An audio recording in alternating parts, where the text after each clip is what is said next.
Өлкө 12 жылдық окууга өтүүгө даяр эмеспи? Депутаттар агартуу тармагындагы алешемдиктерди сынга алды. Телсиз жоо жарым саатта 6 үй бүлөнү турак жайсыз калтырды. Сокулукта барак тибиндеги 6 үй өрттөнүп, жашоочулар жардамга муктаж. Айдоочулук күбөлүктү алууда талап кылынган 083 маалым катты алуу жеңилдейт. Жол жоосун жөнөкөйлөштүрүү, санариптештирүү тапшырмасы берилди. Эми ушул жана башка жаңылыктар менен күн жүрүш маалымат программасынын толукталган чыгарылышынан кененирээк таанышасыздар. Саламатсыздарбы? Сиздер менен мен Шеке Сатыбалдыева.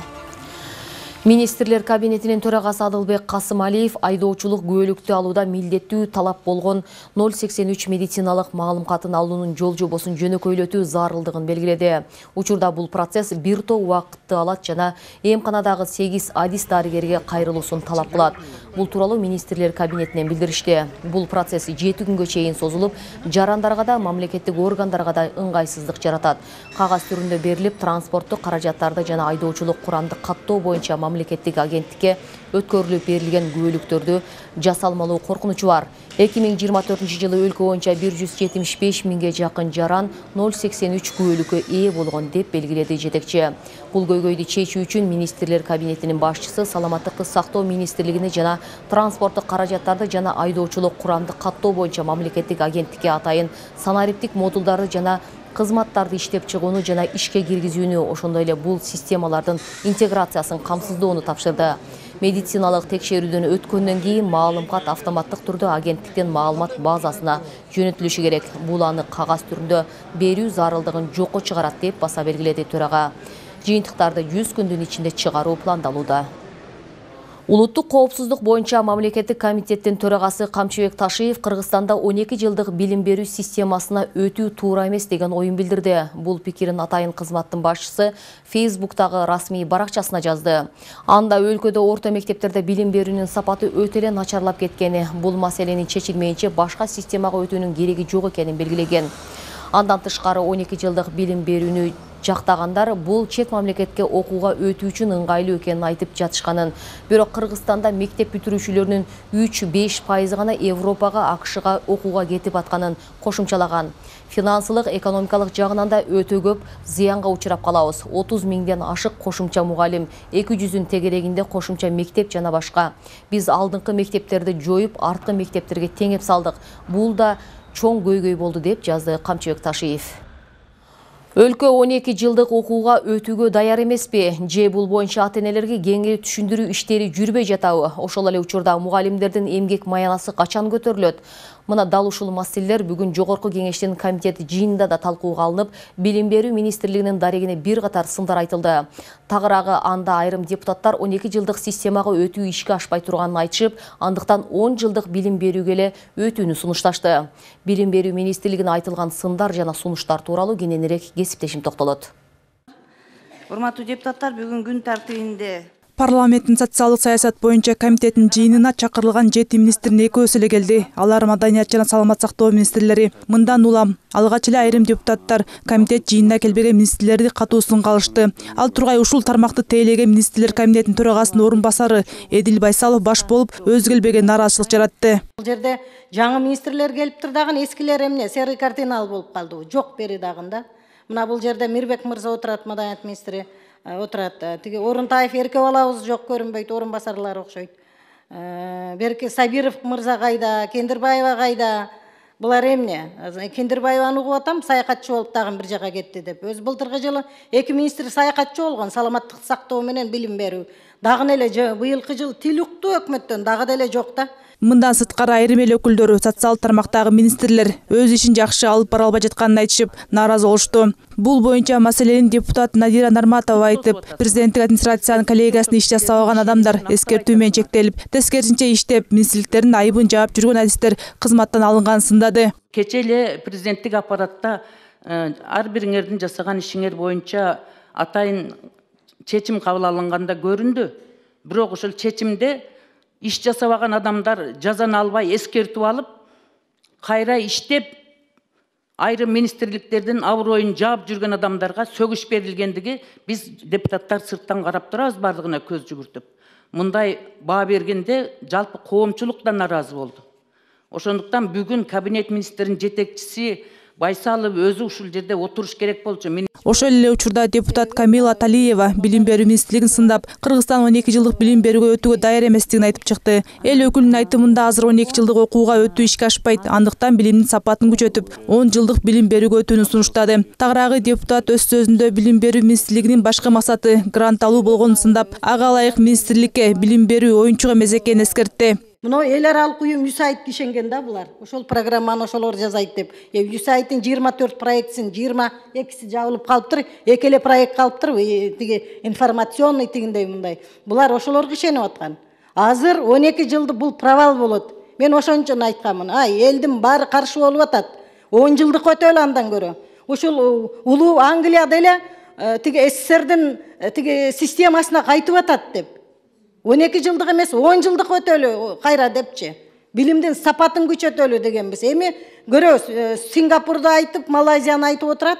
Кайсы жерге чейин барар экен булар романтика менен. Ошол донор издейт, ушул грант алыш үчүн да булардын максаты. Билим берүүчүлөргө оюнчук эмес. Ал тургай айрым депутаттар 12 жылдык окууга өтүү боюнча ата-энелерге кеңири түшүндүрүштө жүрбөгөндүктөн толук маалыматы деле жок экенин айтышты. Мындан улам эл өкүлдөрү билим берүү министрлигине кайрылып, Бишкек менен эле чектелип калбастан, жерлердеги мектептерден да кабар алып, алар менен да тыгыз иштөөгө чакырышты. Бүт жерлерге эртерээк сентябрдан окуу башталат. Андан кийин дагы ушундай ызылдашып, мен укпай калыпмын, билбей калыпмын деген болсо сиздерге сөз тиет. Ошон үчүн аракетин айтып атабыз, ооба кылып жасап атабыз, билип атат деп эле Бишкек менен эле чектелбестен, алыскы райондор бар, тоолор бар, ошол жакта мектептер бар. Ошолорго кабар жеткирип, айыл өкмөттөр менен жанагы районо менен ар бир мектеп директорлору менен тыгыз иштешип, элдерге азыр кабар жеткириш керек. Бүгүнкү күндөн баштап, кеч калтырбай. Ал эми эл өкүлү Айбек Маткеримов бүгүнкү күндө бүтүндөй өлкөнүн трагедиясына айланган өспүрүмдөрдүн өлүмү менен коштолгон кайгылуу окуялар токтобой эле уланып жатканына тынчтануусун билдирип, ага ылайык жооптуу жетекчилерди бул жагдайдын алдын алуу чараларын күчөтүүгө чакырды. Депутат анда өспүрүмдүн өмүрү баарынан кымбат экенин, бирок билим берүү уюмдарындагы психолог маселеси 1 жылдан бери чечилбей жатканын сынгалды. Эл өкүлүнүн айтымында ар бир мектепте болбосо дагы жок дегенде айыл өкмөттө бир психолог болушу керек. Келечек өспүрүмдүн өмүрү кымбатпы, же акча кымбатпы деген маселени коюш керек. Хотя бы жок дегенде ошол ар бир айыл өкмөткө бирден психолог коюш керек, ар бир мектепке кое албаса да. Ошол жерде ушундай график менен барып, ошол мектептерде жанагы окуучулар менен сүйлөшүп, алардан бүгүнкү болуп аткан терс көрүнүштөрдү буруш керек.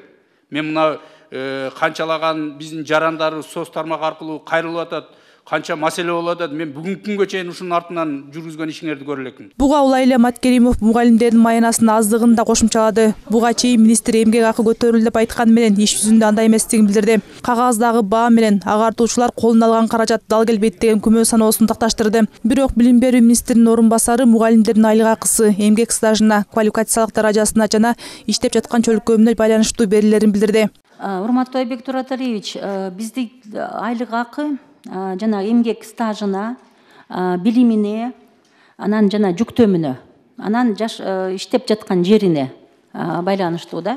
Ошого карата мисалы шаар жергесинде 5 жашка чейин эгерде болсо, мугалим стажы болсо, ал начислениясы 20 миңден ашуун болсо, колго 16 миңден ашуун тиет. Ошентип жыйындын соңунда эл өкүлдөрү министрлерге ишти сөз менен эле айтып токтоп калбастан берилген тапшырмаларды жана сунуштарды натыйжалуу так аткарууга чакырышты. Алина Жапаркулова, Аскар Улан уулу, New TV. 2025 жылдын 1 январына карата республикада ВИЧ инфекциясынын 14323 учуру катталган. Бул тууралуу саламаттык сактоо министри Эркин Чечейбаев жогорку кеңештин социалдык саясат боюнча комитетинин жыйынында билдирди.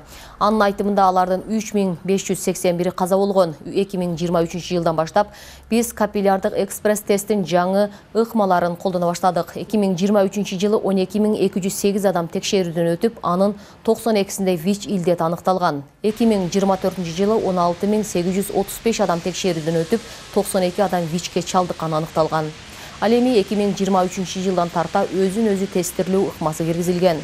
2016 жылдан бери тоолуу аймактардагы көчмө клиникалык базалар бир эле учурда 4 ооруга текшерилип, жылына 40 миңге жакын жаран текшерилет, деди министр.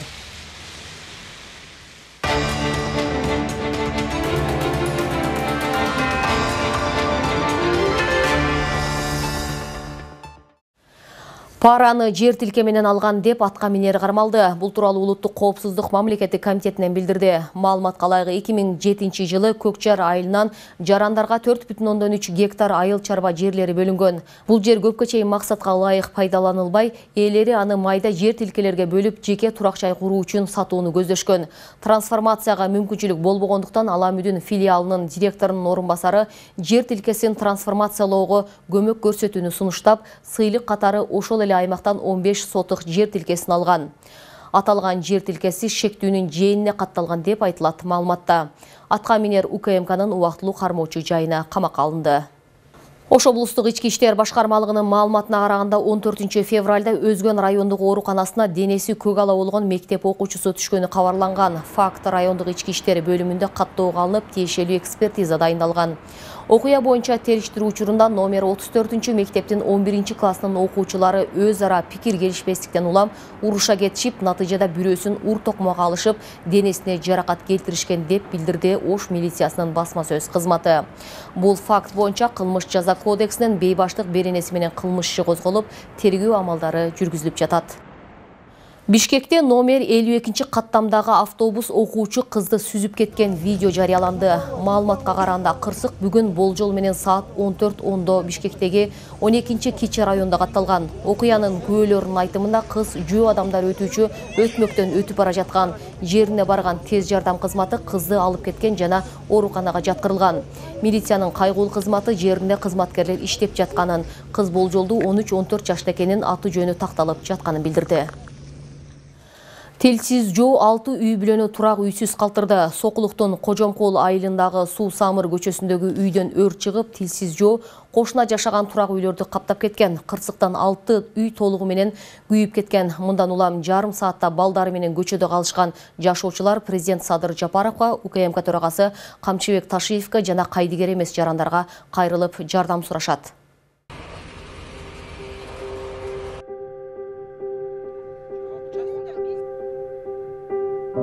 Садыр Нуркожоевго президентке кайрылайык деп атабыз.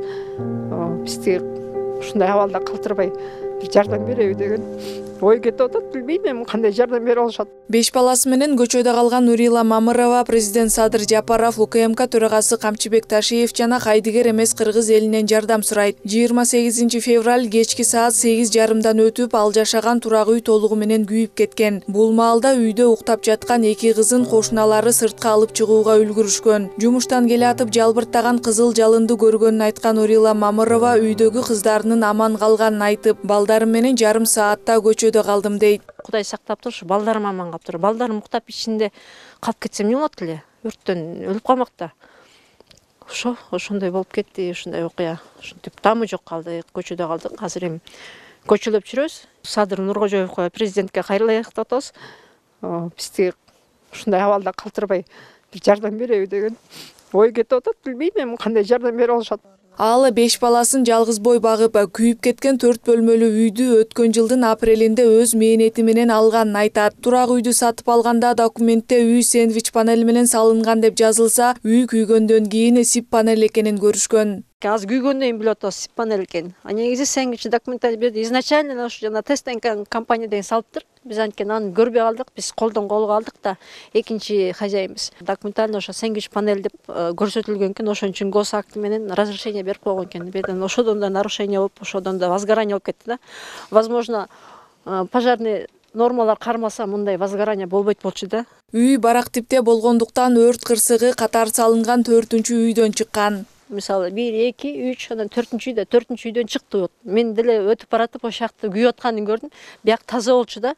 Буквально бир 8 мүнөттүн ичинде эле от бери чабып эле бир 20 мүнөттүн ичинде күйүп полностью түшүп калды. Пожарный келгенде уже күйүп түшүп калган, уже сактай турган эчтекеси жок калган. Тилсиз жоо катар салынган 6 үйдү дароо каптап, үйлөр жарым саатка жетпей күйүп кеткен. Ар бири 40 квадраттан салынганын айткан Бакыт Кокшунбаев кырсык болгон күнү 4-үйдөгү кошунасы арапага карата борсук жасайм деп май куюп, баласы ыйлагандан башка бөлмөгө кеткенде газ баллону жайгашкан жактан өрт чыгып, жалын дароо башка үйлөрдү каптап кеткендиктен сыртка чыкканга гана жетиштик дейт. Бул курган компаниядагы аябай алдап эптеп бирдеме кылып салып кеткен экен, карабайсыңар. Монун ичинин баары эле каштан, анын ичинин баары жанагы пенопласттан эме болуп тур. Мына көрсөңүз деле болот. Мына бу жерин карасаңыз. Монун ичинин баары бул строительный компаниянын курулуш жагынан туура эмес маалымат менен тиги архитектурадан разрешение алып туруп сатып ийген окшойт да бизге кооздоп туруп эле саткан экен. Монтип жайсыз калып калдык көчөдө. Жарым саатка жетпей балдары менен көчөдө калган тургундар жардам сурап айыл өкмөткө кайрылышкан. Биз барган маалда Сокулук райондук комиссия келип күйүп кеткен үйлөр боюнча тактоо иштерин жүргүзүп жатыптыр. Булардын арасында 3 окуучу бар экен. Алар азыр район отдел образованиянын буйругу менен буюрса онлайн окуп турушат.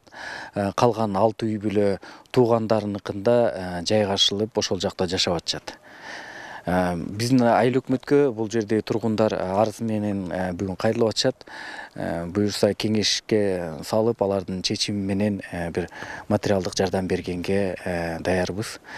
Сокулук райондук комиссиядагы буюрса өздөрүнүн жардамын көргөзгөнү турушат.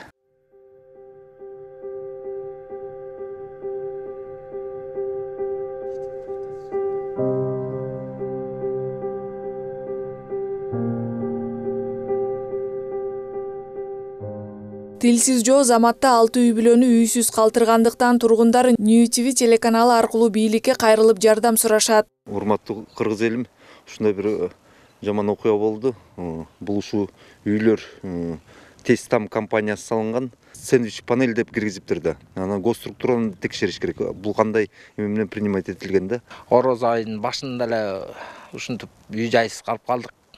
Бир сыйра эле кийим менен эле кийип турган турпатыбыз менен эле көчөдө калып калдык. Бара турган жерибиз жок. Ар кайсы туугандардын үйүндө башкалып калып жашап атабыз. Анан эми бу биздин кошуналар айтып кеткендей, биздин ажообуз Садыр Нуркожоевич ГКМнын чоңу Камчыбек Ташиевич ушу биздин көйгөйдү да чечип берсеңиздер жакшы болот эле. Орозонун улуу күнүндө жардам берем десеңиз төмөнкү номурга байланышып же акчалай колдооңузду көрсөтсөңүз болот. Акылай Маратова, Эрлан Кыдырбеков, New TV. Бүгүн 3 марттан 5 мартка чейин күтүлүп жаткан жаан-чачынга жана катуу шамалга байланыштуу Кыргызстандын тоолуу райондорунда Каракол Эңилчек унаа жолунун 45-50, 74, 90 чакырымдарында кар көчкү түшүүсү, кар күрткүсү жана кар көчкү куймалары пайда болушу күтүлөт. Өзгөчө кырдаалдар министрлигинен билдиришкендей, жолдор тайгак болуп, муз тоңот. Министрлик алыс жолго жүрүүдө эрежелерди туура сактоого, унаалардын ортосундагы 500 метр аралык кыймыл чектелишине жана алдын ала эскертүүлөргө көңүл бурууга чакырат. Белгилей кетсек, бүгүн эртең менен саат 7:00 чамасында Каракол Эңилчек унаа жолунун 82 чакырымында кар көчкү түшүп, жол убактылуу жабылган. Транспорт министрлигинин номер 11 жол тейлөө ишканасы тарабынан кар көчкү тазаланып түштөн кийин бир тараптуу каттам берилген. Көчкүнүн көлөмү болжол менен 15 000 метр кубту түзөт. Бактыга жараша жабыркагандар жок. Бүгүнкү берүүбүз ушуну менен жыйынтыкталат. Баштаган иш жумаңыздар ийгиликтүү улансын. Саламатта болуңуздар.